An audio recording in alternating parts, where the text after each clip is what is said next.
محسن Orakzai Manchester سے، حیدر بلوچ ہیں سرگودا سے، زوار خان ہے پشاور سے۔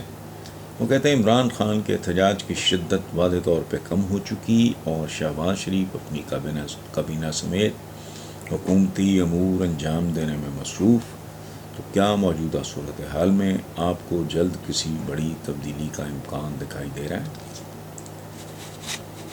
اس میں جو صحیح مجھے لگا سوال وہ یہ ہے، جو شاید اور بھی بہت سے لوگوں کے ذہن میں ہو، کہ عمران خان کے احتجاج کی شدت میں واضح طور پہ کمی ہو چکی۔ جواب میں اس کا دیتا ہوں، باقی تبدیلی تو وہ کیا کہتے ہیں، ثبات تغیر کو ہے زمانے میں، ثبات صرف تغیر کو ہے۔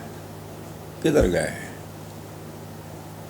بہت سے لوگ ہیں جن کے نام، فیض صاحب جب جوان تھے تب یہاں کا کون چیف منسٹر تھا، کون وزیر اعظم، فوراً کسی سے پوچھیں جواب ہی نہیں ہے۔ فیض صاحب کا پتہ ہے، منٹو صاحب کا پتہ ہے، ان لوگوں کا کوئی نہیں۔ یہ آتے جاتے رہتے ہیں، ان کو چھوڑیں۔ سوال آپ کا وہ ہے کہ احتجاج کی شدت واضح طور پہ کم ہو جائے۔ اس کا میرے فہم کے مطابق جواب یہ ہے، یا یوں کہہ لیں جواب کیا، کامنٹ میرا یہ ہے کہ زندگی جنگ ہے، پوری زندگی، اور جنگ ایک ہنڈولے کی مانند ہوتی ہے، رولر کوسٹر، یوں ایسے یا ایسے، ہنڈولہ ایسے چلتا ہے۔ وہ پرانے زمانے میں جب میلے لگتے تھے تو اس میں یہ ہنڈولے ہوتے تھے، بچے بیٹھے ہوتے تھے، بڑے بھی بیٹھے ہوتے تھے، کبھی اوپر والا نیچے، کبھی نیچے کبھی اوپر، وہ ہنڈولہ۔ سو سیاست بھی ایک جنگ ہے اور ہنڈولے کی مانند ہے۔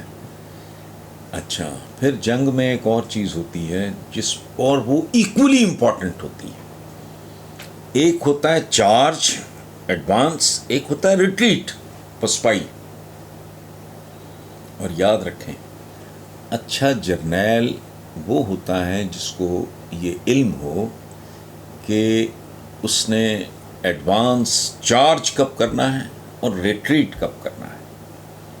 سو نتیجہ کیا کہ وہ جو کہتے ہیں نا، محاورہ ہے کہ all is well that ends well،